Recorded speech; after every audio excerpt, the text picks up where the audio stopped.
Hello नमस्कार दोस्तों, एक बार फिर से स्वागत है आप सभी का आपके अपने YouTube channel study with civil buddy पर। मैं हूं Amit Singh Bhadauria. Very good evening to all. नमस्कार, जय श्री राम। नमस्कार। अच्छा, आज का जो हमारा टॉपिक है, जो आज हम पढ़ने वाले हैं इस सीरीज़ का, वो है चौहान वंश। तो आज हम चौहान वंश के बारे में स्टडी करने वाले हैं कि हमारे जो इतिहास का जो टॉपिक है, चौहान वंश से किस तरह के क्वेश्चन आते हैं या चौहान वंश किस तरह से हमको पढ़ना है।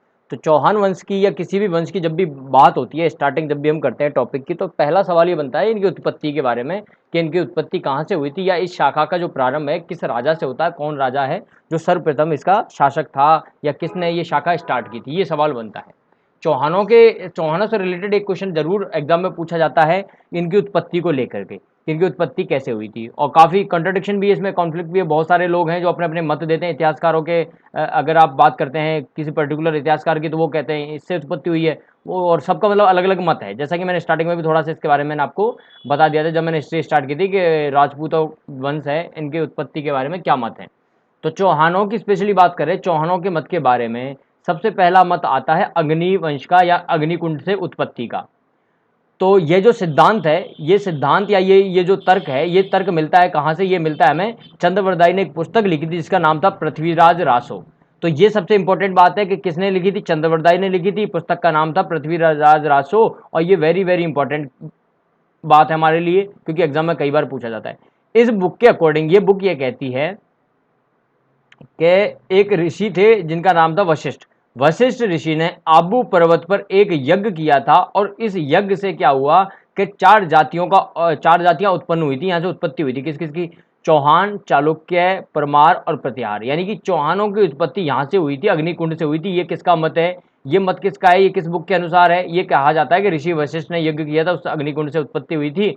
चंद्रवरदाई का ये मत है। और किसके अकॉर्डिंग है? इनकी बुक है पृथ्वीराज रासो, उसके अकॉर्डिंग है। तो ये वेरी वेरी इंपॉर्टेंट पॉइंट है हमारे लिए। अच्छा, इस बात का समर्थन किस किसने किया था? इस बात का समर्थन करने वाले थे मुहूर्त नैन्सी, सूर्यमल मिश्रण। इन दोनों ने क्या किया? इस बात का ये कहा, समर्थन कहा कि हाँ, ये जो लिखा हुआ है, ये जो बोल रहे हैं बिल्कुल सही है, अग्निकुंड से ही उत्पत्ति हुई है। इन्होंने इसको क्या कर दिया? मोहर लगा दी, हाँ एकदम सही बात है। तो नाम याद रखना, सूर्यमल मिश्रण, मुहूर्त नैन्सी, पृथ्वीराज रासो, तीनों का मत हो गया। मतलब ये तीनों का ये मत है कि अग्निकुंड से क्या है? चौहानों की उत्पत्ति हुई थी। चलो आगे चलते हैं। फिर क्या होता है कि और भी कई लोग थे, जैसे कि विदेशी, के विदेशी चौहान जो हैं ये विदेशी थे, विदेशों से उत्पत्ति हुई है। ये मानने वाले कौन कौन थे? ये मानने वाले कौन कौन थे? James Tod, colonel James Tod और विलियम क्रुक। ये दोनों क्या मानते थे कि भाई, इनका ये मानना था, कर्नल जेम्स टॉड और विलियम कुक और एक स्मिथ और थे, इनका ये मानना था कि भाई इनका जो रहने सहने का तरीका है ना, रहन सहन और रीति रिवाज, बोले ये रीति रिवाज रहन सहन थोड़ा अलग है इनका, तो ये यहाँ के नहीं है, विदेश से हैं, ये कहना था इनका। और इन्होंने क्या बोला था कि विदेशी माना था इनको। तीसरे थे सूर्यवंशी। सूर्यवंशी किसने कहा था? देखो, सूर्यवंशी के बारे में कहने वाले कौन थे? सूर्यवंशी के बारे में किसने कहा था? गौरी शंकर हीराचंद ओझा। ध्यान रखना, गौरी शंकर हीराचंद ओझा ये कहते थे कि भाई ये सूर्यवंशी हैं। जो चौहान है, ये चौहान कैसे हैं? चौहान सूर्यवंशी हैं, इनका ये मानना था। तो आप याद रखना कि अगर आपसे पूछा जाता है कि सूर्यवंशी के बारे में किसने किसने कहा, तो ध्यान रखना कि एक तो पृथ्वीराज विजय, हम्बीर महाकाव्य, हम्बीर रासो और डॉक्टर गौरी शंकर और हीराचंद ओझा, इन चारों का मानना था कि चौहान जो हैं ये कैसे? सूर्यवंशी हैं। तो एक तो ये एग्जाम में कई बार पूछा जाता है कि गौरी शंकर ओझा और हीराचंद ये दोनों थे, इन्होंने कहा था कि सूर्यवंशी हैं। इनके अलावा जो बुक बताई है मैंने आपको, एक तो पृथ्वीराज विजय, ये बुक थी। इसके अलावा एक और है हम्बीर महाकाव्य, पृथ्वीराज विजय और हम्बीर रासो। अगर किसी को पता है कि हम्बीर महाकाव्य किसने लिखी है तो कमेंट करके बताएं, हम्बीर रासो किसने लिखी है कमेंट करके बताएं, और पृथ्वीराज विजय किसने लिखी है कमेंट करके बताएं। तो इनका ये मानना था कि सूर्यवंशी हैं, हमारे जो चौहान वंश है वो सूर्यवंशी हैं। इसके अलावा अगर आपसे पूछा जाता है कि चंद्रवंशी जो है, इस चंद्रवंशी के बारे में किसने माना था कि ये चंद्रवंशी हैं, तो चंद्रवंशी के बारे में किसने कहा था? हांसी का जो शिलालेख है, जो कि हरियाणा में हांसी का शिलालेख, उसके अनुसार चंद्रवंशी हैं। और वत्स गौड़ीय ब्राह्मण, यानी कि ब्राह्मण है ये और उनकी गोत्र वत्स, ये किसने कहा था? ये पता चलता है बिजोलिया शिलालेख से। बिजोलिया शिलालेख में ये बिजोलिया शिलालेख जो है उसके अनुसार है ना, और ये हमें बताया किसने था? डायरेक्टली ऐसा पूछ लिया जाता है, doctor Dasharath, doctor Dasharath Sharma. Doctor Dasharath Sharma के अनुसार बिजोलिया शिलालेख में लिखा हुआ है कि ये वत्स गौड़ीय ब्राह्मण थे। तो हो सकता है आपसे स्किप कर दिया जाए, बिजोलिया शिलालेख ना मिले, आपको दशरथ शर्मा मिल जाए, तो आपको दशरथ शर्मा वहां पर आंसर करना होगा। ये बात आपको याद रखनी है, ठीक है, ये बात आपको याद रखनी, याद रहेगा। तो ये यहाँ से क्वेश्चन बनता है कि उत्पत्ति कैसे हुई अपने जो चौहान वंश है इसकी। तो ये कुछ कुछ मोटी मोटी बातें थी जो मैंने आपको बता दी हैं, ये आपको याद रखनी है। ये इंपॉर्टेंट क्वेश्चन है जो बनते हैं ऐसे, ठीक है। चलो, अब बिजोलिया शिलालेख के बारे में थोड़ा सा बात कर लेते हैं। वैसे मैंने बताया था लेकिन फिर बात कर लेते हैं। बिजोलिया शिलालेख जो है 1170 ईस्वी के आसपास हमें ये बना हुआ है, 1170 ईस्वी के आसपास का। यहाँ पे पार्श्वनाथ मंदिर जो है उसके पास में बिजोलिया शिलालेख लिखा हुआ है। लेखक कौन थे? गुणभद्र इसके लेखक थे। इसके अनुसार चौहान राजा वासुदेव ने सांबर झील का निर्माण करवाया था। ये इसमें लिखा हुआ है कि वासुदेव राजा ने करवाया था। राजस्थान के विभिन्न नगरों के जो प्राचीन नाम है उन नामों का पता भी यहीं से चलता है, इसी शिलालेख से चलता है।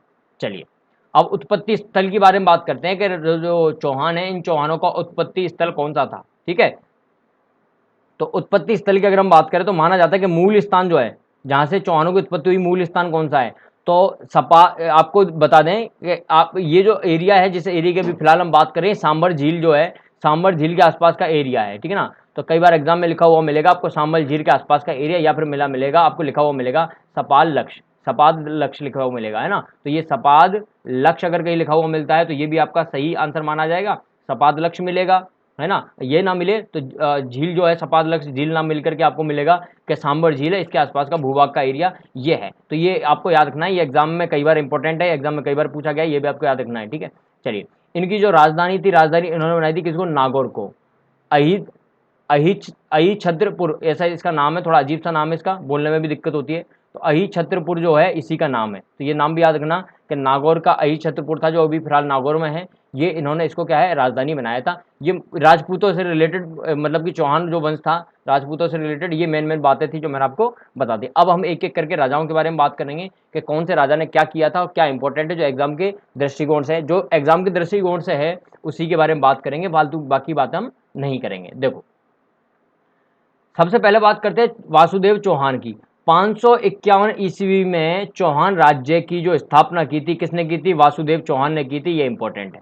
तो वासुदेव चौहान ने क्या है, इसने क्या की थी, इसने क्या किया था, इसने क्या किया था? राज्य की स्थापना की थी, चौहान राज्य की स्थापना की थी। तो कभी आपसे एग्जाम में पूछा जाता है कि सांबर झील का प्रवर्तक, सांबर झील का प्रवर्तक कौन था? तो वासुदेव चौहान था, ठीक है ना। और जिसका समयकाल 551 ईस्वी लगभग इसके आसपास माना जाता है। और आपका जो वंश है, ये इस वंश का संस्थापक भी कौन था? यही था, ठीक है क्या। और सांबर का शासक भी यही था। ये दो तीन बातें हैं, बस इतनी याद रख लेना, काम की हैं, बाकी इतना ज़्यादा काम का नहीं है। सेकंड की अगर हम बात करें, गोवक जो थे ये प्रथम स्वतंत्र चौहान राजा थे। ये प्रथम स्वतंत्र चौहान राजा थे। चौहान पहले क्या थे कि प्रतिहार जो सामंत है, उन प्रतिहार सामंत थे, प्रतिहारों के सामंत थे, मतलब प्रतिहार जो वंश है उनके अंडर में काम करते थे। लेकिन यहाँ आते ही क्या हुआ था, गोवक ने क्या है कि अपना स्वतंत्र अपना राज किया था, किसी की अधीनता स्वीकार नहीं की थी इसने। जो प्रतिहार वंश था उसकी अधीनता स्वीकार नहीं की थी, अधीनता से मना कर दिया था कि भाई आपकी जो अधीनता है वो हम नहीं मानेंगे, स्वाधीन करेंगे, जो सबका स्वतंत्र होकर करेंगे, इंडिपेंडेंट करेंगे। तो अधीनता इसने स्वीकार नहीं की थी, है ना। ये खुद अपने इंडिपेंडेंटली वर्क कर रहा था। तो पहला क्या है, स्वतंत्र चौहान राजा कौन सा है? यही है, गोवक है। इसके अलावा तीसरी बात करते हैं चंद्रराज की। चंद्रराज की जो रानी है, रानी का नाम था आत्मप्रभा, जिन्हें रुद्राणी भी कहते हैं। पुष्कर जो झील है, उस पुष्कर झील में भगवान शिव की जो पूजा करती थी ये, है ना। इनके बारे में थोड़ा सा ये फेमस है। अगर आपसे एग्जाम में पूछा जाता है कि कौन सी चौहान वंश को चौहान रानी थी, है ना, या जो रुद्राणी थी वो किसकी पूजा करती थी, तो ध्यान रखना वो पुष्कर झील में भगवान शिव की पूजा करती थी, ये आपको याद रखना है, ठीक है। इसके अलावा ये यौगिक जो क्रिया होती है, इस यौगिक क्रिया में भी ये निपुण महिला थी। ये दो पॉइंट आपको याद रखने हैं इनसे रिलेटेड। चंद्रराज जो है इनसे ज़्यादा इंपॉर्टेंट नहीं है कुछ भी। अजय राज की बात करते हैं। अजय राज जो थे, नेक्स्ट राजा थे अजय राज। अजय राज की अगर आप ईयर की बात करेंगे तो ये लगभग 1105 से लेकर 1133 ईस्वी का इनका समय था, समय काल था, ठीक है, ये इनका समय काल था। 1113 ईस्वी में अजमेर की जो स्थापना की थी, स्थापना करने का श्रेय इन्हीं को जाता है, इन्होंने स्थापना की थी। और साथ ही साथ में जो किला बना हुआ है अजमेरूगढ़, ये अजमेरूगढ़ किले का निर्माण भी इन्होंने करवाया था। तो ये वेरी वेरी इंपॉर्टेंट है, ये वेरी वेरी इंपॉर्टेंट लाइन है जो मैंने आपको बताई है।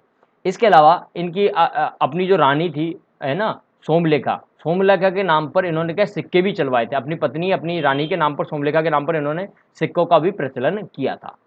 नेक्स्ट राजा थे अर्णोराज। अजमेर में जो आना सागर झील है, झीलों के बारे में हमने पढ़ लिया है, तो आना सागर झील का निर्माण किसने करवाया था? अर्णोराज ने करवाया था, हमने वहां देखा था। अब आपको यहाँ पता चल जाएगा अर्णोराज ने, वापस से पता चल गया आपको, रिवीजन हो गया कि अर्णोराज जो है इन्होंने आना सागर झील का निर्माण करवाया। आना सागर झील कहाँ पर है? अजमेर में है। और साथ ही साथ में पुष्कर में जो वराह मंदिर है, पुष्कर में जो वराह मंदिर है उसका निर्माण भी अर्णोराज ने ही करवाया था, तो ये इंपॉर्टेंट है।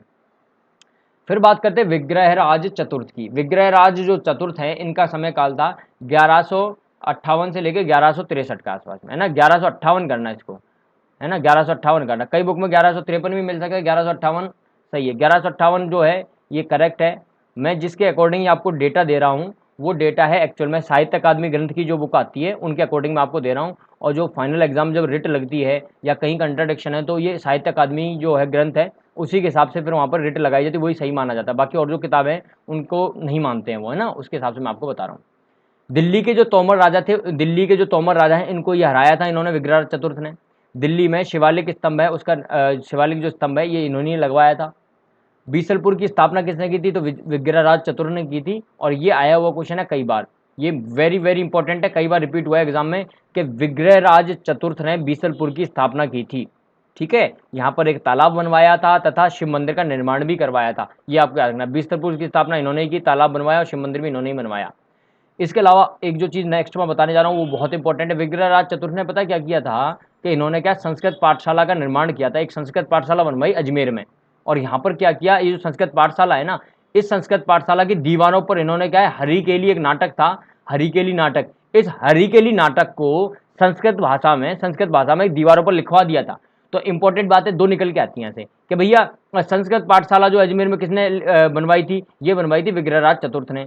यहाँ पर कौन सा नाटक उत्कीर्ण किया था दीवारों पर? हरिकेली नाटक था, उसको उत्कीर्ण किया था। कौन सी भाषा थी? संस्कृत भाषा थी। तो तीन चार बातें निकल के आ गई, वेरी वेरी इंपॉर्टेंट है। जो तीन चार बातें मैंने बोली हर बार एग्जाम में कहीं ना कहीं इस तरह से क्वेश्चन बन के आ जाता है, चौहान वंश से, खास करके विग्रहराज चतुर्थ से। अब क्या होता है कि बाद में कुतुबुद्दीन ऐबक आता है। ये कुतुबुद्दीन ऐबक क्या करता है कि जो संस्कृत पाठशाला है इसको तोड़वा देता है, और इसको तोड़वाने के बाद में 2.5 दिन का झोपड़ा बनवाता है यहाँ पे ना, 2.5 दिन का झोपड़ा, जिसे 2.5 दिन का झोपड़ा भी बोलते हैं तो लोग, 2.5 दिन का झोपड़ा बनवाता है। एक्चुअल में ये 2.5 दिन का झोपड़ा क्या है? मस्जिद थी। क्या बनवाई थी इन्होंने? मस्जिद बनवाई थी, यानी कि संस्कृत पाठशाला को तोड़ के इस संस्कृत पाठशाला इसको तोड़ दिया, इस संस्कृत पाठशाला की जगह पर उन्होंने क्या बनवा दिया? 2.5 दिन का झोपड़ा बनवा दिया, एक मस्जिद बनवा दी। अगर आप अजमेर में जाते हैं तो ख्वाजा शरीफ के जस्ट थोड़ा सा आगे चलते हैं लगभग 100 मीटर, तो वहाँ पर ऊंचाई पर एक 2.5 दिन का झोपड़ा बना हुआ है। कहा जाता है कि इसको 2.5 दिन में ही बना दिया था, है ना, रातों रात बना दिया था, 2.5 दिन के अंदर ही बना के तैयार कर दिया था। तो पूरे के सही तरीके से बन नहीं पाया था, जितना है उतना बना हुआ है ना। वहाँ पर मस्जिद भी है, लेकिन अभी अगर आप आज की कंडीशन में देखते हो तो वहाँ पर ऐसा मस्जिद वाला कोई ऐसा कोई सीन नहीं है, वो खंडर सा बना हुआ है अभी। एक टूरिस्ट काफ़ी जाते हैं वहाँ पे ना। चलिए, इनके जो दरबारी विद्वान थे, दरबारी विद्वानों में जो सबसे पहला नाम आता है वो आता है सोमदेव का। किसका नाम आता है? सोमदेव का। इनका जो अगर आपसे पूछा जाए कि इनका जो लेख जो था जो प्रकाशित किया जिन्होंने, वो क्या था? उस बुक का नाम क्या था, ग्रंथ का नाम क्या था? तो ललित विग्रह राज जो है इनकी पुस्तक थी या इनका लेख था। इनकी उपलब्धियों की बात करें तो उपलब्धि के रूप में विग्रह राज को किस नाम से जाना जाता है? तो कवि बंधु और बीसल देव, कवि बंधु और बीसल देव, इनका नाम याद रखना है आपको। इसके अलावा नरपति नाले ने किताब लिखी थी, उसका नाम याद रखना है, वीसलदेव रासो। वीसलदेव रासो किताब लिखी थी नरपति नाले ने। ये जो बुक लिखी थी ये गोडवाड़ी भाषा में लिखी हुई थी। गोडवाड़ी भाषा बेसिकली क्या है? मारवाड़ी भाषा की उपभाषा है। और ये कहाँ बोली जाती है? ये बोली जाती है पाली के आसपास, जालौर के आसपास का जो एरिया है वहाँ पर ये भाषा बोली जाती है। अब इंपॉर्टेंट है जो हम बात करने जा रहे हैं, पृथ्वीराज तृतीय। अब हम बात करते हैं पृथ्वीराज तृतीय के बारे में। पृथ्वीराज तृतीय कौन थे? इससे पहले और भी राजा हुए थे, पृथ्वीराज प्रथम द्वितीय ऐसे ना, लेकिन हमारे काम के क्या है? पृथ्वीराज तृतीय ही है। ठीक है, इनका जो समय काल है वो कौन सा है? 1177 से लेकर 1192 तक का इनका समय काल रहा था। पृथ्वीराज तृतीय वही है पृथ्वीराज चौहान, है ना। पृथ्वीराज चौहान मैंने बताया था ना इतिहास में, पहले भी मैंने बोला था कि एक नाम के बहुत सारे राजा हुए थे, है ना। पृथ्वीराज प्रथम, पृथ्वीराज द्वितीय, पृथ्वीराज तृतीय, ऐसे अलग अलग राजा हुए थे। अकबर भी 3 थे, है ना। होता क्या था कि नाम स्टार्टिंग में तो कुछ और होता था, बाद में बदल लेते थे खुद का नाम फिर बदल के कुछ और रख लेते थे, नाम क्या लगा देते थे, प्रथम द्वितीय तृतीय ऐसे, है ना। जैसे मान लो दादाजी या परदादाजी बहुत बहादुर थे, है ना, बहुत बलवान थे, उनका नाम था चारों तरफ, तो मैं भी अपना नाम क्या कर लूंगा? अपने परदादा के नाम का नाम रख लूंगा और लगा दूंगा आगे द्वितीय तृतीय ऐसे कुछ लगा दूंगा। क्यों? क्योंकि उनका नाम पहले से फेमस है, तो उनका नाम मैं भी यूज़ में ले लूँगा, तो कहीं ना कहीं थोड़ा बहुत फेमस वैसे हो जाऊँगा मैं, और बाकी कुछ अगर अच्छा काम मैंने कर लिया तो और फेमस हो जाएंगे। इस तरह से नाम क्या है वो ऐसे लगाते रहते थे। ठीक है, चलिए, इनके जो पिता थे, इनके पिता का नाम था सोमेश्वर। 11 वर्ष की उम्र में इन्होंने क्या किया था, ये राजा बन गए थे मात्र 11 वर्ष की उम्र में। तो कई बार क्वेश्चन पूछ लिया जाता है कितनी वर्ष की उम्र में इन्होंने क्या है सिंहासन पर बैठे थे। इनकी माता थी कपूरी देवी। कपूरी देवी इनके माता का नाम था, जो कि इनकी संरक्षिका बनी थी। कई बार माता का नाम पूछ लिया जाता है, कई बार पिता का नाम भी पूछ लिया जाता है, और इनकी उम्र, कितनी उम्र में ये गद्दी पर बैठे थे, ये भी पूछ लिया जाता है। इनके चाचा थे नागार्जुन और अपराग्य। इनके क्या थे, इनका विद्रोह वगैरह चल रहा था, और विद्रोह को दबाने में भी इन्होंने अपना सहयोग दिया था, उनको दबाया था इन्होंने। ठीक है, उनका विद्रोह था, उसको दबाया था। इसके अलावा गुरुग्राम और हिसार में भंडानक जनजाति का जो विद्रोह था, उस विद्रोह को भी इन्होंने दबाया था। तो ये थोड़ा सा ये इंपॉर्टेंट है कि भंडानक जो जनजाति है, इसके विद्रोह किसने दबाया था, ये थोड़ा सा पूछ लेते हैं, ये आपको याद रखना है। इसके अलावा एक तुमुल का युद्ध हुआ था 1182 ईस्वी में। किस किस के बीच में हुआ था? पृथ्वीराज और चंदेलों के बीच में हुआ था। महुआ के चंदेल थे, परमादित्य नाम से इनका नाम था। और इनसे रिलेटेड क्या है, एग्जाम में क्या डायरेक्टली ये नहीं पूछा जाता है, कुछ और पूछा जाता है। एग्जाम में क्या होता है, आपसे ऐसा पूछ लिया जाएगा कि जो चंदेल जो थे, महुआ के जो चंदेल थे, है ना, महुआ के साथ में जिनकी जो लड़ाई हुई थी, उस लड़ाई में कौन दो लोग थे महुआ के वीर योद्धा थे जो कि मारे गए थे, ऐसा क्वेश्चन पूछा जाता है। तो एक्चुअल में होता क्या है कि इस लड़ाई में पृथ्वीराज चौहान जीत जाता है, और महुआ की तरफ से क्या होते हैं, उनके जो सेनापति होते हैं, परमादेव देव के दो सेनापति होते हैं। कौन कौन? एक तो आल्हा और उदल। ये बहुत बलवान होते हैं, बहुत जबरदस्त होते हैं। ये क्या करते हैं, ये इस लड़ाई में क्या होता है, लड़ते लड़ते शहीद हो जाते हैं, शहादत हासिल करते हैं, मारे जाते हैं लड़ते लड़ते। और ये बहुत ज़्यादा फेमस थे महुआ में, और इनके आला उदल की क्या है, कहानियाँ वगैरह भी चलती हैं वहाँ पर। ठीक है ना, तो ये दोनों के दोनों मारे जाते हैं उस लड़ाई में। तो ये इंपॉर्टेंट है थोड़ा सा, ये आप याद रखना। ठीक है, कि तुमुल के युद्ध में आला और उदल मारे जाते हैं। चलिए, पृथ्वीराज ने पंजुन राय को महुआ का प्रशासक बना के और वहाँ पर छोड़ दिया था कि भाई आप यहाँ पर क्या है, महुआ के ऊपर क्या है, प्रशासन करो। तो अगर कोई पूछ लेता है कि महुआ जीतने के बाद में वहाँ का शासन किसको दिया था, तो ये आप याद रखना। इसके बाद में क्या होता है, 1187 ईस्वी में गुजरात के चालुक्य राजा भीम सिंह सेकंड, इस भीम सिंह सेकंड पर आक्रमण करता है। लेकिन क्या होता है, जगदेव प्रतिहार से संधि करवा दी जाती है। अब एक्चुअल में क्या होता है, ये आक्रमण वगैरह होता क्यों है, इसके पीछे का भी एक कारण है। क्या होता है कि पृथ्वीराज ने क्या आबू की राजकुमारी थी इच्छिनी देवी, इस इच्छिनी देवी से शादी की थी। और एक्चुअल में क्या था, इससे शादी करना कौन चाहता था, भीम सिंह सेकंड शादी करना चाहता था। तो यहाँ पर इनके बीच में मनमुटाव आ गया था कि यार शादी मैं करना चाहता था, तू शादी कर रहा है, इनके मनमुटाव आया था, इसी वजह से ये आक्रमण हुआ था। तो ये छोटा सा पॉइंट अगर याद रहेगा तो ठीक है, नहीं रहेगा तो कोई बात नहीं, लेकिन हाँ इतना जरूर है, इतना याद रखना कि भीम सिंह सेकंड नाम का कोई राजा था, जिसकी और भीम सिंह सेकंड की और पृथ्वीराज चौहान की बनती नहीं थी, इनकी इनमें लड़ाई हो गई थी। बस इतना याद रखना, ये राजाओं का नाम याद रखना, इससे काफ़ी आपको हेल्प मिलने वाली है। चलो, अब आगे की जो कहानी है यहाँ पर थोड़ा सा इंपॉर्टेंट है कि इनके पृथ्वीराज चौहान और गहड़वाल जो जयचंद गहड़वाल है, इनके बीच में विवाद उत्पन्न हुआ था। ये विवाद थोड़ा सा इंपॉर्टेंट, इनके बीच में विवाद था। अब विवाद किस वजह से था, इसके बारे में भी अलग अलग राय हैं। कुछ लोग तो ये कहते हैं कि दिल्ली का जो उत्तराधिकारी है, उस उत्तराधिकारी कौन बनेगा, उस गद्दी पर कौन बैठेगा, इसको लेकर इन दोनों में क्या थी, खींचतान थी, इस वजह से इनके बीच में विवाद था। ठीक है ना, जयचंद कौन, कन्नौज का जो राजा था, ठीक है ना, कन्नौज का राजा जिसके बारे में बात कर रहे हैं। इसके अलावा कई लोग ये मानते हैं कि पृथ्वीराज ने जयचंद की जो बेटी थी संयुक्ता, उसका अपहरण कर लिया था, उसका क्या है, स्वयंवर होने वाला था, स्वयंवर से उठा के ले आया था पृथ्वीराज चौहान। ठीक है, तो ये भी माना जाता है कि जयचंद की बेटी को अगवा किया था पृथ्वीराज चौहान ने, इस वजह से क्या है, इनके बीच में विवाद हुआ, है ना। तो इसकी जानकारी के जो सोर्स हैं कि भैया बेटी को भगा के लाया था, कहाँ से मिलती है जानकारी, ये मिलती है दशरथ शर्मा की जो किताब है द अर्ली चौहान डायनेस्टीज, इस बुक से ये पता चलता है। ठीक है, तो ये वाला भी पॉइंट है, दोनों पॉइंट माने जाते हैं। चलिए, अब आगे की बात करते हैं। देखो यहाँ से अब मैं आपको कहानी वगैरह नहीं सुना रहा हूँ पूरी कि जो संयोगिता थी, संयोगिता कहाँ मिली, कैसे मिली, क्योंकि एग्जाम में वो चीज़ क्वेश्चन बनेगा नहीं। लेकिन आपको ऑलरेडी पता है कि संयोगिता जो है, इस संयोगिता क्या है, ये दोनों आपस में प्यार व्यार करते थे। तो बाद में ये कहा पृथ्वीराज चौहान ने कि भाई शादी करेंगे तो संयोगिता से ही करेंगे, और संयोगिता की शादी, लेकिन जैसे पिताजी को पता चलता है तो पिताजी क्या करते हैं, शादी कहीं और करवाने का विचार रखते हैं। तो बाद में क्या करते हैं कि ये जाते हैं पृथ्वीराज चौहान और जाके उठा लाते हैं, कहाँ से, अगवा कर लाते हैं, किडनैप करके, और ले आते हैं अपने कहाँ पर, अजमेर में। तो ये थोड़ा सा अलग सिस्टम है, तो इतना याद रख लो तो काफ़ी है कि हाँ भाई इनकी आपस में लड़ाई हुई थी, ये कारण थे। तो यानी कि अब ये कह सकते हो आप कि उधर तो भीम सिंह सेकंड से लड़ाई हो गई, और इधर जयचंद गढ़वाल दोनों से लड़ाई हो चुकी है इनकी, उधर भी काम इनका खराब हो गया। अब चलो, अब बात करते हैं इंपॉर्टेंट जहाँ से क्वेश्चन बनता है, तराइन का प्रथम युद्ध। 1191 ईस्वी में मोहम्मद गौरी और पृथ्वीराज चौहान, इन दोनों के बीच में युद्ध होता है। आक्रमण का कारण क्या था? आक्रमण का कारण ये था कि गौरी ने तबर हिंद भंडिका पर क्या आक्रमण कर लिया था, मतलब अधिकार कर लिया था। इस वजह से इनके बीच में लड़ाई होती है। और एक्चुअल में माना यह जाता है कि जयचंद गढ़वाल ने आग लगाई थी। जयचंद गढ़वाल और भीम सिंह ने क्या है, इनको थोड़ा सा उसको क्या बोलते हैं, मोहम्मद गोरी को थोड़ा सा कहीं ना कहीं ये बोला था कि आप आओ आक्रमण करो और जो चौहान है इस चौहान को हराओ, हम आपकी मदद वगैरह करेंगे। तो मतलब आप ये समझ सकते हो कि बैकफुट पे जाके या पीछे जाके इन्होंने क्या इनकी हेल्प की थी और इनको मतलब हराने की पूरी कोशिश की थी, ये ध्यान रखना। तो अब इनके बीच में लड़ाई होती है, लेकिन लड़ाई क्या होती है, 1191 में तराइन का प्रथम युद्ध होता है और ये जीतता कौन है, पृथ्वीराज चौहान क्या है, जीत जाते हैं। तो तराइन का जो प्रथम युद्ध है 1191 में हुआ और पृथ्वीराज चौहान जीत जाते हैं। ठीक है, अब पृथ्वीराज चौहान के जो सेनापति थे इस समय पर सेनापति कौन थे, चामुंड राय सेनापति थे। ये इंपॉर्टेंट है, याद रखना, चामुंड राय इनके सेनापति थे। और दिल्ली का एक सामंत था गोविंदराज, इसने क्या किया था, इस गोरी को घायल कर दिया था, है ना। तो ये याद रखना, गोविंदराज ने घायल किया था, ना कि पृथ्वीराज चौहान ने। ये थोड़ा सा इंपॉर्टेंट है। अब क्या होता है, 1191 में भैया ये जीत जाते हैं, ऊपर से नई नई शादी हुई होती है इनकी, संयोगिता से प्यार में वैसे होते हैं, तो ये चले जाते हैं अपने घर और मौज मस्ती करते हैं। लेकिन भैया क्या होता है, गौरी क्या करता है, गौरी तैयारी करता है युद्ध की, और जस्ट एक साल बाद 1192 ईस्वी में फिर लौटता है और मित्रों होता है तराइन का दूसरा युद्ध। तराइन का जब दूसरा युद्ध होता है तो पृथ्वीराज चौहान क्या है, दूसरे युद्ध में हार जाता है। ठीक है, तो पृथ्वीराज चौहान जो है सिरसा के पार सरस्वती में क्या है, उनको गिरफ्तार कर लिया जाता है और इनको क्या है, मार दिया जाता है।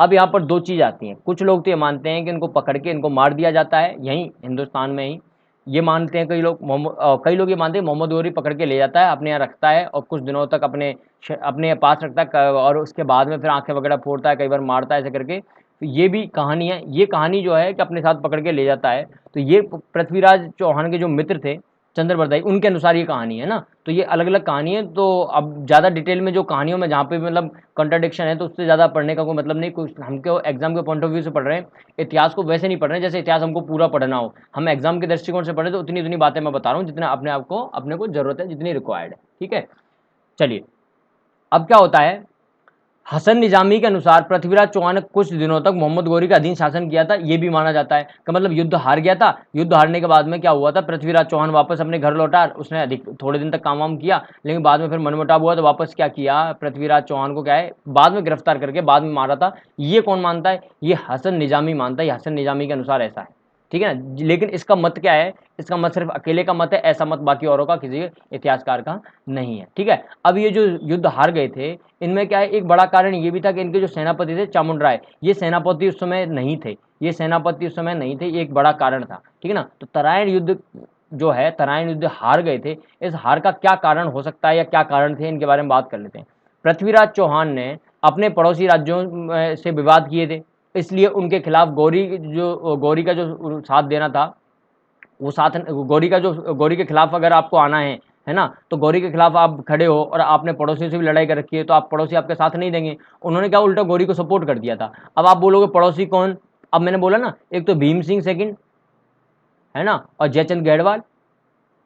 अब भाई दोनों से लड़ाई करके एक की बेटी भगा ली है और दूसरी की पत्नी से शादी कर ली है, तो भैया एक कैसे आपका साथ दे सकते हैं। ये उल्टा गौरी को क्या कर रहे थे, सपोर्ट कर रहे थे। तो एक बहुत बड़ा कारण ये भी है कि इन्होंने पड़ोसी से लड़ाई की थी। और दूसरा क्या था कि इसके जितने भी सैनिक थे, बड़े बड़े सैनिक सेनापति थे, वो दूसरे युद्धों में व्यस्त थे, जो कि दूसरा पॉइंट है।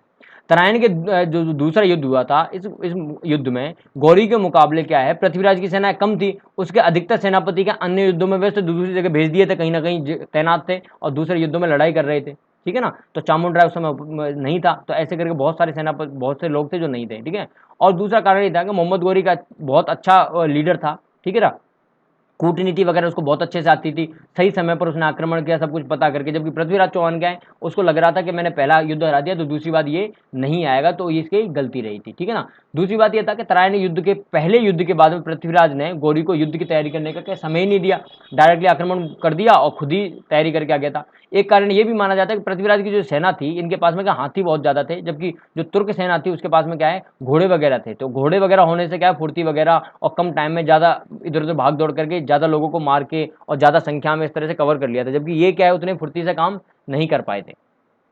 ठीक है, और हथियारों की जैसे बात की जाए तो यहाँ पर हथियारों का मुद्दा भी था कि जो सैनिक थे, जो चौहान सेना थी, उनके पास में क्या है, जो हथियार थे वो हल्के हथियार नहीं थे। ठीक है ना, जबकि तुर्क सेना के पास में हल्के हथियार थे, ज़्यादा हथियार थे और उनका जल्दी से वो वार करते थे, इस वजह से क्या है, इसमें हार गए थे। कुछ प्रभाव भी हैं कि क्या क्या प्रभाव पड़ा, यहाँ से क्या हुआ कि हिंदू मुस्लिम संस्कृति जो थी उसका विकास होता है यहाँ से, जिसके कारण क्या होता है कि अपनी जो स्थापत्य कला और चित्रकला है वहाँ पर हिंदू मुस्लिम संस्कृति का क्या प्रभाव देखने को मिलता है। जबकि भारत में भक्ति और सूफी जो आंदोलन थे उनका प्रारंभ भी क्या होता है, यहीं से प्रारंभ होता है। तो कई बार एग्जाम में पूछा भी जाता है कि ख्वाजा मोइनुद्दीन चिश्ती जो दरगाह बनी हुई है, तो जो ये चिश्ती थे ये किसके समय काल में आए थे, कब आए थे, किसके साथ में आए थे, तो इन्हीं के समय काल में आए थे वो, है ना।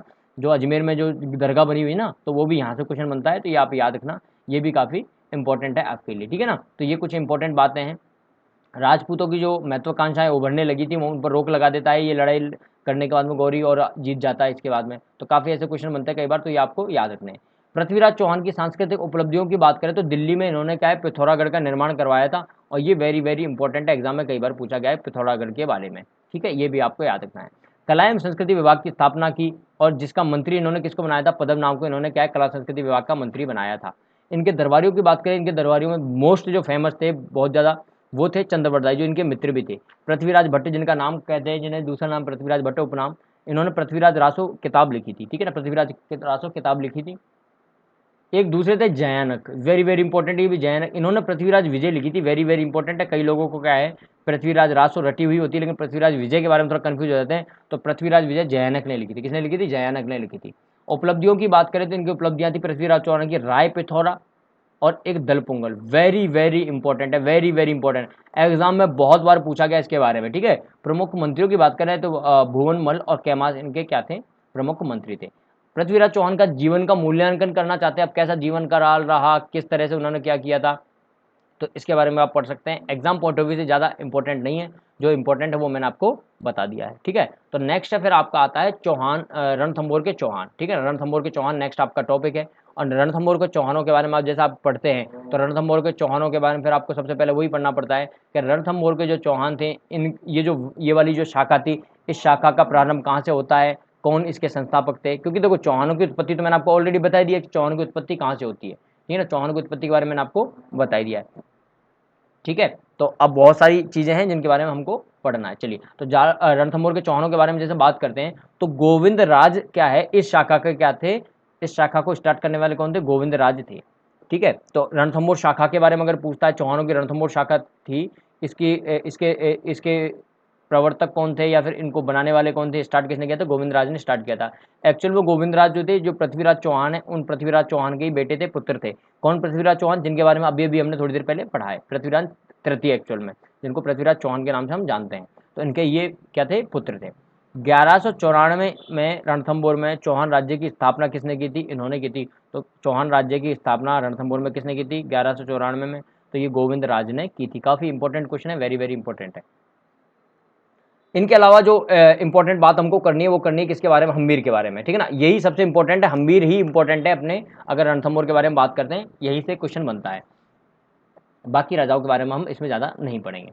हम्बीर का जो समय काल है वो 1282 से लेकर 1301 ईस्वी तक का इनका समय काल है। इनसे अगर हम बात करें कि हम्बीर ने किस किस को हराया था, तो हम्बीर ने चित्तौड़ के राजा समर सिंह को, धार जो जिला है मध्य प्रदेश में, आपको बताओ धार, भोज, वहाँ के राजा भोज को, और भीमरस जो यूपी में अर्जुन, इन तीनों को इन्होंने हराया था, ये एक बात याद रखना। 1292 में जलालुद्दीन खिलजी ने आक्रमण किया था, लेकिन वो आक्रमण विफल रहा था। जो हम्बीर हैं, इन हम्बीर ने क्या है, उस आक्रमण को विफल कर दिया था। तो एक तो 1292 याद रखना, 1292 में एक युद्ध हुआ था जिसको इन्होंने विफल कर दिया था।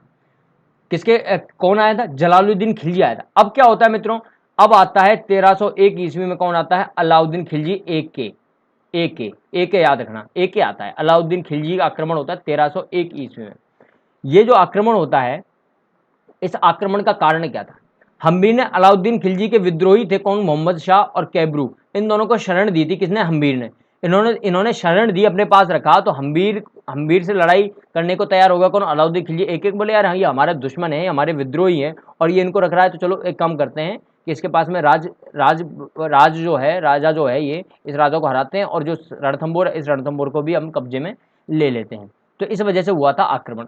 अलाउद्दीन खिलजी के जो सेनापति थे, ये सेनापति कौन कौन थे, उलुग खां, अलप खां और नुसरत खां, ये तीन इसके सेनापति थे। ध्यान रखना, ये इंपॉर्टेंट है, तीनों के तीनों सेनापति। इनके बारे में क्वेश्चन आता है कि अलाउद्दीन खिलजी के सेनापति कौन कौन थे। हम्बीर से जो लड़ाई हुई थी, जब रणथंभौर पर आक्रमण किया था AK-47 ने, मैं AK-47 के नाम से याद रखता हूँ इसको ना, अलाउद्दीन खिलजी 47, तो इन्होंने आक्रमण किया था। तीन कौन कौन थे, तीन इसके क्या थे, सेनापति थे। इनमें से कौन मारा जाता है, तो नुसरत खां मारा जाता है। ये आपको याद रखना कि नुसरत खां भैया ये मारा जाता है इसमें। सॉरी। हम्बीर के जो सेनापति थे, हम्बीर के सेनापति कौन थे, धर्म सिंह और भीम सिंह इनके सेनापति थे।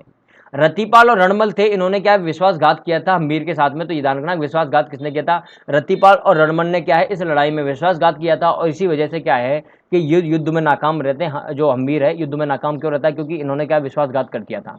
और क्या होता है रणथंभौर में, फिर क्या होता है, शाका होता है। रणथंभौर का जो शाका होता है कब होता है, 1301 ईस्वी में। तो भैया ये शाका जो होता है ये कब होता है, 1301 ईस्वी में होता है। तो राजस्थान का अगर कोई पूछे पहला शाका, तो वेरी वेरी इंपॉर्टेंट है, राजस्थान का पहला शाका रणथंभौर में हुआ था, अलाउद्दीन खिलजी के काल में हुआ था, 1301 ईस्वी में हुआ था। आक्रमण करने वाला अलाउद्दीन खिलजी था। और जो जौहर था, वो जौहर करने वाली रानी कौन थी, रानी रंग देवी की नेतृत्व में हुआ था। राजा कौन था, हम्बीर था। यहाँ का राजा कौन था, हम्बीर था। तो ये 4-5 बातें ही आपको अच्छे से याद रखनी है कि 1301 में हुआ था पहला शाका, राजस्थान का पहला शाका 1301 में हुआ था। याद रहेगा, ये आपको याद रखना है, ठीक है। हम्बीर की एक बेटी थी, हम्बीर की बेटी थी देवलदे। ये हम्बीर की जो बेटी है देवलदे, इसने पद्मनाभ तालाब के अंदर कूदकर आत्महत्या कर ली थी। और ये मित्रों ये जल जौहर था। तो ये वेरी वेरी इंपॉर्टेंट है कि राजस्थान में जल जौहर कहाँ हुआ था, किसकी बेटी कूदी थी तालाब में, तालाब का नाम क्या था। तो ये आपको याद रखना है कि ये जल जौहर था, वेरी वेरी इंपॉर्टेंट है। हम्बीर की अगर हम बात करें, हम्बीर बहुत मतलब प्रतापी राजाओं में अगर नाम गिना जाएगा तो हम्बीर का बहुत प्रतापी राजाओं में नाम गिना जाता है। इनके कहा जाता है कि भैया इनकी जो कूटनीति वगैरह जो थी बहुत ज़्यादा थी, मतलब नीतियाँ इनको बहुत ज़्यादा थी, है ना, कि नीतियों के मामले में इनको दिग्विजय कहा जाता था ना। तो बहुत ज़्यादा नीतियाँ वगैरह थी, इन्होंने बहुत सारे युद्ध भी किए थे, बहुत सारी लड़ाइयाँ भी की थी। तो बहुत ज़्यादा प्रतापी राजाओं में इनका नाम गिना जाता है, ठीक है। चलिए, तो अब इनसे रिलेटेड जो मैं बात बताना चाहता हूँ इसको ध्यान से समझना। इनकी जो सांस्कृतिक उपलब्धि थी उनमें यह था कि रणथंभौर में इन्होंने क्या है 32 खंभों की छतरी बनाई थी। 32 खंभों की छतरी। हुआ क्या था कि इनके पिताजी जो अपने पिताजी जैत्र सिंह थे, इनके पिताजी थे जैत्र सिंह, उनके 32 साल का शासन हुआ था। और 32 साल शासन करने के हिसाब से उन्होंने क्या है कि 32 खंभों की छतरी बनवाई थी। इन्होंने 32 खंभों की छतरी थी, यह ध्यान रखना। हम्बीर की एक किताब भी है श्रृंगार हार, इनकी एक किताब भी है श्रृंगार हार। हम्बीर ने कोटि यज्ञ भी करवाया था, जिस कोटि यज्ञ के जो पुरोहित थे वो कौन थे, विश्व रूप इनके पुरोहित थे। दरबारियों की बात करें तो राघव देव इनके क्या थे, दरबारी थे। हम्बीर का गुरु, इन्होंने पुस्तक लिखी थी, विजयादित्य ये भी थे, ठीक है। हम्बीर का अगर आपको मूल्यांकन कर रहा हो कि हम्बीर का जो मूल्यांकन का था, मूल्यांकन वगैरह कैसा था, हम्बीर पर हम्बीर को क्या है कर बढ़ाने और हठ टाइप के थे, मतलब वो है ना, हठ टाइप का होने का आरोप लगाया जाता है। हठी मतलब समझते हो ना, जो जिद्दी टाइप का होता है ना, हम्बीर हम्बीर हठी टाइप के थे, है ना, जिद्दी टाइप के थे। तो इनके ऊपर ऐसा बोला जाता है कि हठ टाइप के थे। तो हम्बीर हठ नाम से महाकाव्य भी लिखा हुआ है, ठीक है ना। तो ये भी थोड़ी देर पहले मैंने पूछा भी था, बताया भी था कि हम्बीर हठ बुक के बारे में ना। तो ये कुछ ऐसी बातें हैं जो इनके ऊपर लगाई जाती है। लेकिन वही बात कि इन्होंने क्या है हिंदू संस्कृति का, इन्हें आदर्शवादी मान सकते हो आप इन्हें। बहुत प्रतापी राजा थे, बहुत बहादुर थे, ठीक है ना। और इनके जब भी कोई शरण में आता था ना, और इनके पास कोई आता था शरण वगैरह में आता था, तो हमेशा उसे शरण देते थे, हमेशा अपने पास उसे रखते थे, ठीक है। तो अब इनके बारे में क्या बहुत सारी किताबें वगैरह लिखी हुई हैं, है ना। तो हम्बीर को वीर, उदार और शरणागत की रक्षा करने वाला शासक बताया गया है। तो आपसे अगर कोई पूछ लेता है तो ध्यान रखना, हम्बीर को कैसा बताया गया है, हम्बीर को वीर, उदार और शरणागत गत की रक्षा करने वाला,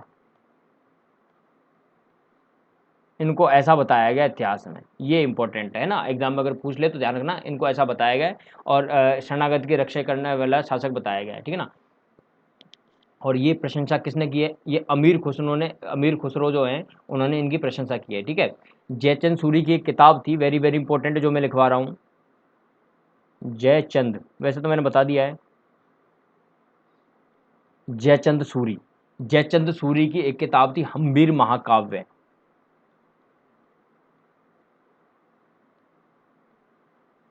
तो आपसे अगर पूछ लिया जाए कि हम्बीर महाकाव्य किसने लिखी है, तो जयचंद सूरी ने लिखी है। और ये वेरी वेरी इंपॉर्टेंट है, वेरी वेरी इंपॉर्टेंट है, ठीक है ना, ये आपको याद रखना है, ठीक है। अब आपसे पूछ लिया जाए कि एक जोधराज ने किताब लिखी है, उसका नाम क्या है? हम्बीर रासो।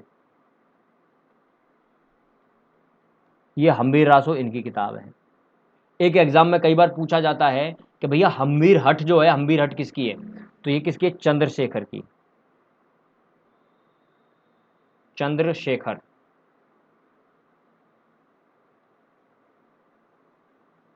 इनकी हम्बीर हट है। हठी टाइप के राजा थे ना, जिद्दी टाइप के, तो हम्बीर हट किताब क्या है इनकी? है इनका जो ग्रंथ है, इन्होंने ये ग्रंथ लिखा था, ठीक है ना। और हम्बीर हट से ही इनके ये जो ग्रंथ बताए मैंने, इनसे इनके शौर्य के बारे में हमें क्या मिलता है? पता चलता है। इनके बारे में एक क्या है कि युद्ध वो भी है, एक वो भी बोला जाता है, दोहा टाइप का है, लाइन से भी है कि सिंह सवन सत पुरुष वचन, कदली फवत एक बार, तिलिया तेल हम्बीर हट चढ़े ना दूजी बार, है ना। तो ये कहानी भी, मतलब ये लाइनें भी इनके लिए प्रसिद्ध दोहा है जो इनके लिए बोला जाता है। हम्बीर ने क्या है कि 16 युद्धों में विजेता, मतलब 16 युद्ध लड़े थे, और 16 युद्ध इन्होंने क्या है? जीते थे 16 युद्ध। और 17वां जो युद्ध था, 17वां युद्ध लड़ा था किसके साथ में? अलाउद्दीन खिलजी के साथ में। और इस 17वें युद्ध में, 17th युद्ध में क्या है? लड़ते लड़ते क्या हो गए थे? ये क्या है? वीरगति को प्राप्त हुए थे, ठीक है। और 32 साल तक इनके पिताजी ने क्या किया था? शासनकाल किया था, इसलिए इन्होंने 32 खंभों की छतरी भी बनवाई थी, ठीक है ना।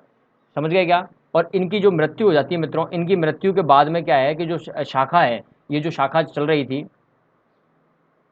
ये जो शाखा थी आपके रणथंभौर की, ये शाखा यहीं कहीं समाप्त हो जाती है इनकी मृत्यु के बाद में। ये शाखा यहीं समाप्त हो जाती है। ये आपको, ये कुछ इंपॉर्टेंट बातें ये मैंने आपको बता दी हैं। अब क्या होता है, एक इंपॉर्टेंट बात और बताता हूँ मैं आपको लास्ट में। अब हमें क्या है? हम्बीर महाकाव्य, हम्बीर रासो, हम्बीर हट, ये तीनों के तीनों में कंफ्यूजन रहता है किसको कैसे याद रखना है। तो देखो, याद रखने का तरीका बताते हैं आपको। हम्बीर हट, हम्बीर हट से पता चलता है हट की बात हो रही है, जिद्दी है कोई, जिद की बात हो रही है, जिद्दी की बात हो रही है। तो आपने अपने हमने क्या है, इतिहास थोड़ा इतना तो पढ़ाई है, हमने भगत सिंह के बारे में पढ़ा है, चंद्रशेखर के बारे में पढ़ा है। तो चंद्रशेखर भी क्या है? जिद्दी टाइप के थे, आपको पता हो तो। उन्होंने कसम खाई थी, उन्होंने क्या लिया था? वचन लिया था कि भैया मैं अंग्रेज जो है ना, अंग्रेज मुझे कभी पकड़ नहीं पाएंगे, अंग्रेजों का मैं कभी भी वश में नहीं आऊंगा, जब तक मैं जीवित हूँ मैं क्या है? स्वतंत्र रहूंगा, अंग्रेजों के कभी भी वश में नहीं आऊंगा। तो इन्होंने भी कसम खा के दी, ये भी जिद्दी टाइप के थे, ठीक है ना, जिद्दी टाइप के थे। तो याद रखना, चंद्रशेखर भी जिद्दी और आपके हम्बीर भी जिद्दी, तो हम्बीर हट और चंद्रशेखर भी हट। तो ऐसे करके याद रखना, मैं ऐसे याद रखता हूँ, आप भी ऐसे याद रखना, ठीक है क्या? याद रहेगा? ठीक है। अब देखो, जोधराज, जोधराज का नाम क्या है? जोध और राज। और पृथ्वी का नाम क्या था? पृथ्वी राज। अरे दोनों में राज आ रहा है, तो पृथ्वी राज में भी राज आ रहा है, और आपके जोधराज में भी राज आ रहा है। तो एक बुक थी पृथ्वीराज रासो, और ये क्या है? हम्बीर रासो। तो इसमें भी रासो आ रहा है, उसमें भी रासो आ रहा है। ध्यान रखना कि हम्बीर रासो की बात हो तो राज आना चाहिए लास्ट में, क्यों? पृथ्वीराज में राज आ रहा है, तो जोधराज। और बच्ची कौन? सिर्फ एक हम्बीर महाकाव्य है, तो इसको आप याद रख ही लेना, क्या? जयचंद्र सूरी, ठीक है। ये तीनों किताबें इंपॉर्टेंट है, ये आपको याद रखनी है, ठीक है क्या? चलिए, तो ये अगर याद हो गया है तो बहुत बढ़िया। आज मैंने स्पीड कम रखी है, क्योंकि लोगों का ये कहना था कि सर आप स्पीड बहुत हाई रखते हो तो काम क्या है? बन नहीं पाता। तो आज मैंने स्पीड स्लो रखी है, ठीक है। लास्ट में बस एक नाम याद, ये जो दोहा मैंने बोला था वो दोहा ये है, ठीक है। तो चलिए, ये इंपॉर्टेंट लाइन और याद रख लेना। ये जो झायन दुर्ग है, झायन दुर्ग, इसको रणथंभौर की कुंजी कहा जाता है, कुंजी, चाबी या कुंजी। अभी हम दुर्गों के बारे में पढ़ेंगे, तब आपको बताएंगे किसको किसकी कुंजी कहा जाता है, किसको किसकी शरण स्थली कहा जाता है, ये भी आपको हम बताएंगे। जैसे समाना दुर्ग को राठौड़ों की शरण स्थली कहा जाता है, याद हो तो, है ना। तो इस तरह से ये भी हम आगे चल के डिस्कस करेंगे जब दुर्गों की बात करेंगे। बस अभी इतना रख लो कि झायन दुर्ग को रणथंभौर की चाबी कहते हैं, की कहते हैं ना, कुंजी। चलिए, कल हम बात करेंगे जालौर के चौहानों के बारे में, ठीक है। तो आज मित्रों यहीं समाप्त करते हैं आज का लेक्चर हमारा। कल हम मिलते हैं जालौर के दुर्गों, जालौर जो है उनके चौहानों के बारे में बात करेंगे हम। चाहता तो मैं कंप्लीट करवा देता आज चौहान पूरे, लेकिन वही है कि स्पीड थोड़ी ज़्यादा रखता हूँ तो बच्चे परेशान हो जाते हैं। कई लोगों को लगता है कि बहुत ज़्यादा हाई चल रहा है मामला और समझ से बाहर जा रहा है, तो मैंने स्पीड कम कर ली है। और मैं उतनी ही बातें कर रहा हूँ जितनी हमें रिक्वायर्ड है एग्जाम क्रैक करने के लिए, ज़्यादा बातें मैं नहीं कर रहा हूँ, ठीक है ना। एग्जाम में मतलब क्वेश्चन हो जाए हमारे, इतना ही मैं पढ़ा रहा हूँ, ठीक है। बाकी ये नोट्स हैं, इन नोट्सों को आप फॉलो करना, ये नोट्स इनफ है, इतने नोट्स हमारा काम हो जाएगा हिस्ट्री में, ठीक है। चलिए, बहुत बहुत धन्यवाद मित्रों। अगर आपको वीडियो अच्छा लगा तो आप लाइक कर सकते हैं, दोस्तों को शेयर कर सकते हैं, और किसी भी तरह की कोई समस्या है तो स्क्रीन पर जो नंबर दिखाई दे रहा है इस पर व्हाट्सएप पर मैसेज कर सकते हैं आप। नोट्स नहीं मिल रहे हैं या कोई और परेशानी है तो आप मुझे मैसेज करके कॉन्टैक्ट कर सकते हैं। अगर आपको वीडियो अच्छे लगते हैं तो अपने दोस्तों को जरूर शेयर कीजिएगा। और अगर आपको लगता है हम आपके लिए मेहनत कर रहे हैं और आप चाहते हैं गुरु दक्षिणा देना, डोनेशन करना, तो 1 रुपये का आप डोनेशन कर सकते हैं, स्क्रीन पर जो नंबर चल रहा है उस पर। चलिए, बहुत बहुत धन्यवाद। अच्छे से रहिए, अपना ख्याल रखिए, अपने घर वालों का ख्याल रखिए, समय बहुत ख़राब चल रहा है, अच्छे से पढ़ाई कीजिए। जय हिंद, जय भारत, जय जवान, जय किसान।